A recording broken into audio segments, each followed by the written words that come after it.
Olá pessoal, estamos aqui para mais uma aula do curso Literatura Escrita como Criação.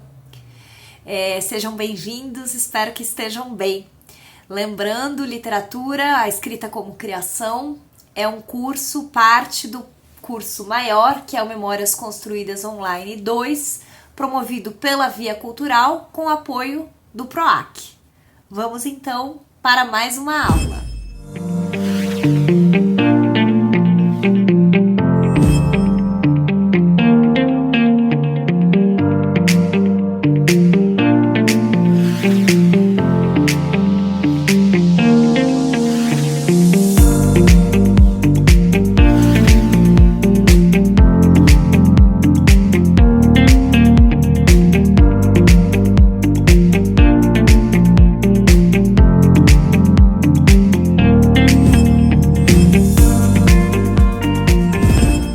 Muito bem, na aula passada nós começamos a conversar sobre a crônica, falamos um pouco sobre as características do gênero, apontamos algumas das suas tanto proximidades, suas semelhanças, quanto também suas diferenças em relação, por exemplo, ao conto, que é um outro gênero em prosa, né, relativamente curto, né? Então tecemos alguns elementos de comparação e começamos a nos aproximar desse gênero. Como eu havia mencionado, na aula de hoje vamos falar sobre uma crônica contemporânea de um escritor paraibano chamado Tiago Germano. Esta crônica que nós vamos comentar faz parte de um e-book dele chamado Demônios Domésticos. É um título muito bom, né? E reúne várias crônicas que o Tiago foi publicando em jornais na Paraíba, a terra natal dele. E o que acontece? A gente vai falar especificamente de uma, que eu até já tinha mencionado também o nome para vocês, que é O Papa Vai ao Banheiro? Pergunta, né? Essa crônica, gente, eu vou disponibilizar no Google Classroom para todos aqueles que estão inscritos acompanhando aqui o nosso curso.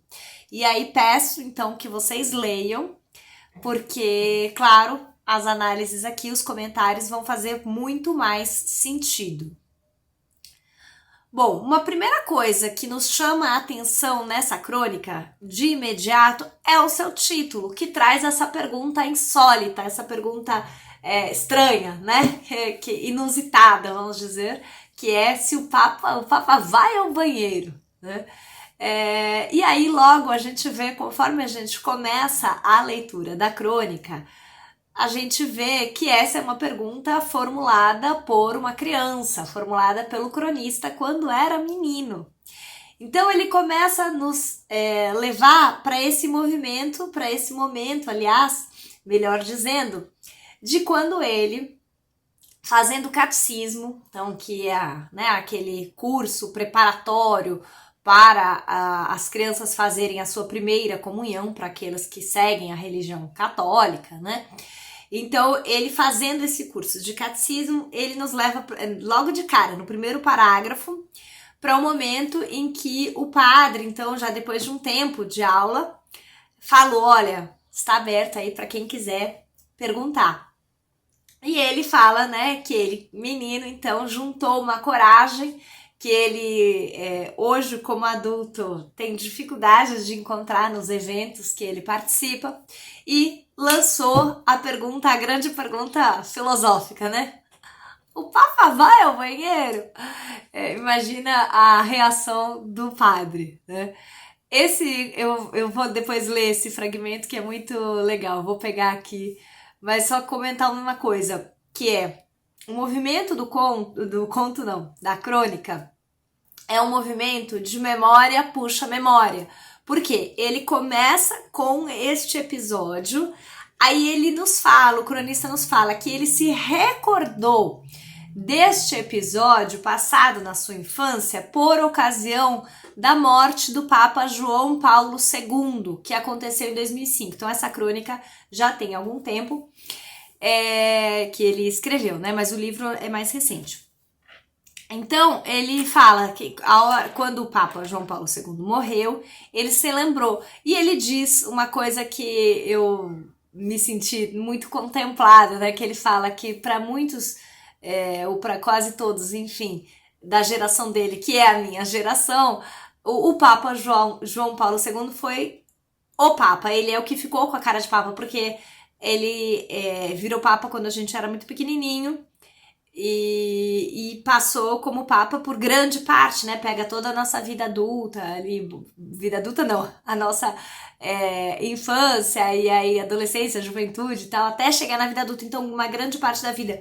Então, e pra mim é bem isso, assim, falava em Papa, eu associava de cara, agora já não, porque já passou bastante tempo, e aí veio o Bento XVI, né? E depois agora temos o Papa Francisco e tal, mas por muito tempo era isso. Falava em Papa, era o João Paulo II, que muitos de vocês provavelmente já não tem mais essa referência, os adolescentes aqui que estão fazendo o nosso curso, né? Mas ele então tem, voltando, né, à questão da crônica, ele tem esse movimento, ele traz esse episódio da infância e fala, olha, eu lembrei porque a morte do Papa João Paulo II fez com que eu me lembrasse. E nisso ele puxa um outro movimento de memória, que é antes mesmo da pergunta que ele fez ao padre do catecismo, que ministrava as aulas, né, do catecismo, ele tinha feito algumas perguntas também para sua avó. Vamos ver primeiro o parágrafo inicial que traz essa pergunta para o padre. E depois eu também quero destacar alguns trechos dessa conversa com a avó que são muito interessantes. Vocês vão ver. Então a crônica inicia da seguinte maneira.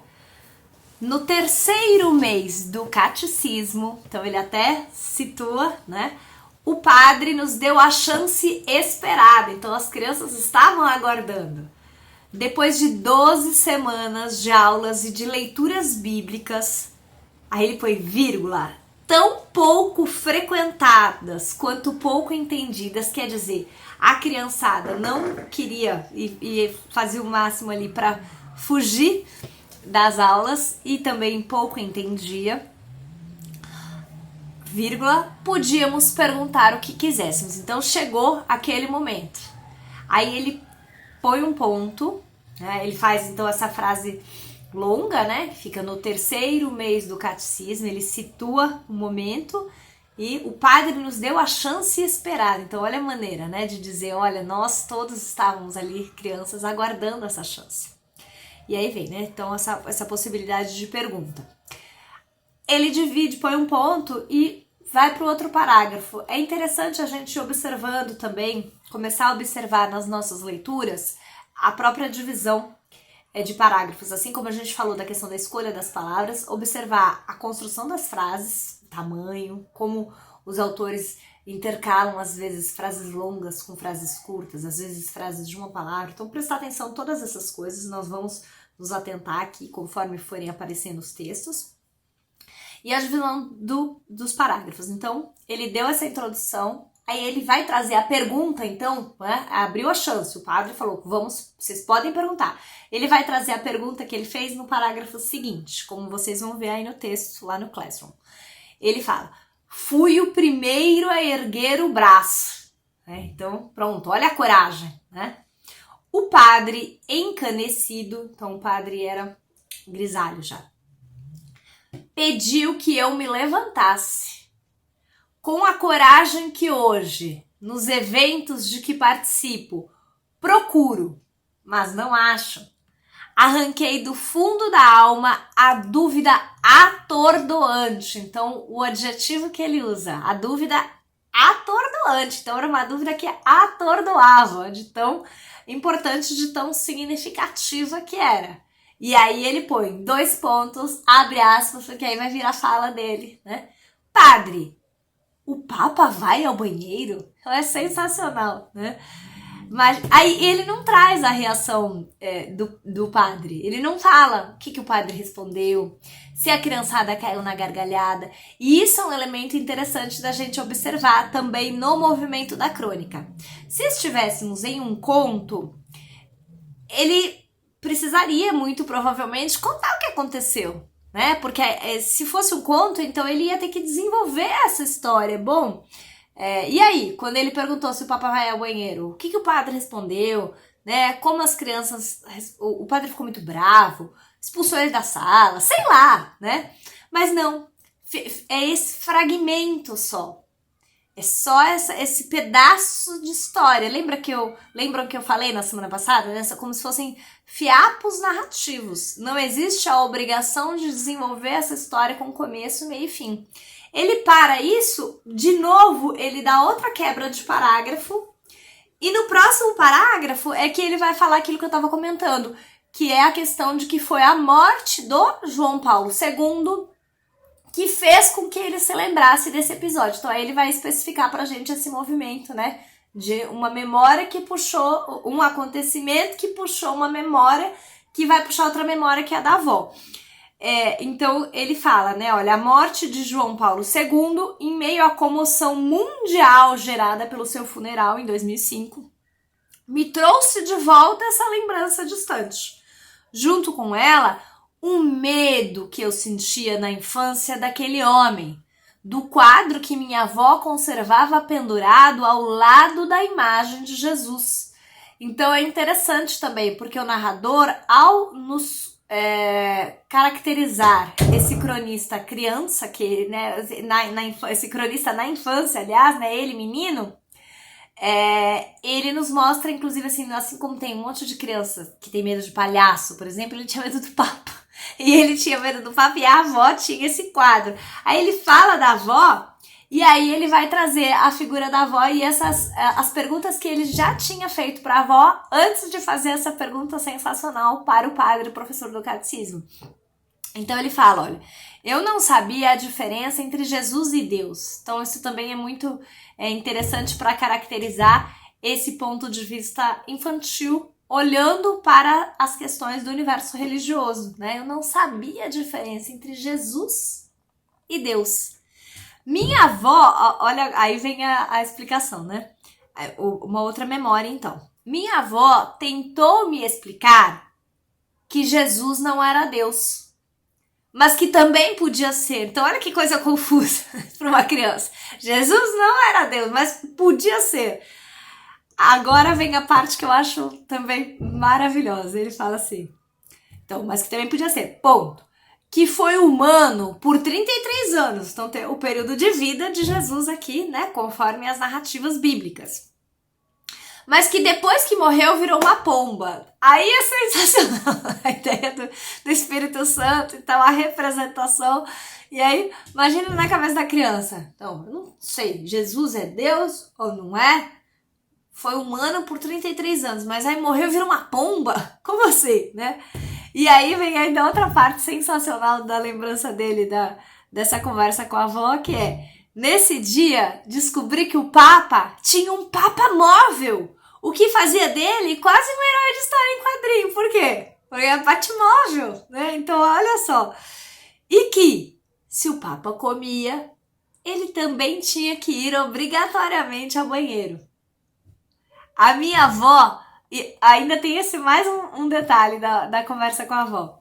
A minha avó só não conseguiu me esclarecer por que João Paulo II lia os discursos tão devagar, como se não tivesse passado da alfabetização. Ele que, segundo ela, era um dos homens mais inteligentes do mundo, sabia todas as línguas faladas por todos os povos. Na verdade, continuei com um medo brutal do Papa. Todos choravam quando se aproximavam dele. Então olha a ideia, como ele consegue captar essa visão da criança sobre essa figura, né, religiosa, uma figura de autoridade mundial. Então, tinha um Papa móvel, podia ser quase um herói de história em quadrinhos, comia, tinha que se alimentar, o que significa que teria que ir no banheiro, mas lia, falava tudo quanto é língua, mas lia os discursos devagarzinho. Quando ele fala isso, a gente lembra como que era as falas. Quem quiser, quem nunca viu, se quiser, põe no YouTube para ver como que eram os discursos do João Paulo II. tudo devagarzinho, assim, aquela cadência. E ainda, né, a questão de que as pessoas choravam ao se aproximar. Então, se choravam ao se aproximar, devia ser uma coisa muito assustadora. Então, é fantástico, né? Ele vai falar... E vejam, também a questão dessa conversa com a avó, ele também... É esse momento. Como é que foi? O que a avó achou do entendimento dele ou não? Não importa aqui, né? E ele vai pro foco que, olha, eu continuei com medo, né? E aí ele ainda vai trazer outras coisas, que ele nunca conseguiu imaginar o Papa jovem, e que quando ele viu uma foto, depois, um pouco mais do Papa um pouco mais novo do que ele era e tal, ele, nossa, né? Ficou impressionado, foi trazendo uma humanidade, né? Ele fala, né, sem a aura de santidade que tanto me assombrava. Então, o que assombrava era essa coisa, né, dessa santidade. Todo mundo, tô chegando perto de um representante de Deus, né? Era um pouco isso. Então, é muito interessante, né? E aí ele fala que quando ele viu o Papa morto, é que ele conseguiu compreender, ele fala, né, que compreendi que a humanidade do Papa estava muito além das minhas cogitações infantis, né? Tudo aquilo que ele conseguia. A humanidade não estaria só no fato de ir ou não ao banheiro. Por que ele tinha toda essa preocupação? Afinal, o Papa é uma pessoa como nós?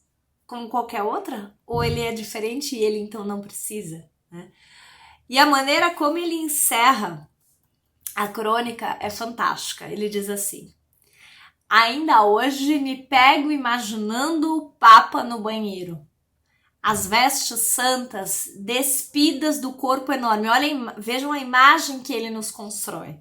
É como se ele trouxesse pra gente visualizar esse Papa, né? Olha, as vestes santas, as roupas santas despidas do corpo enorme.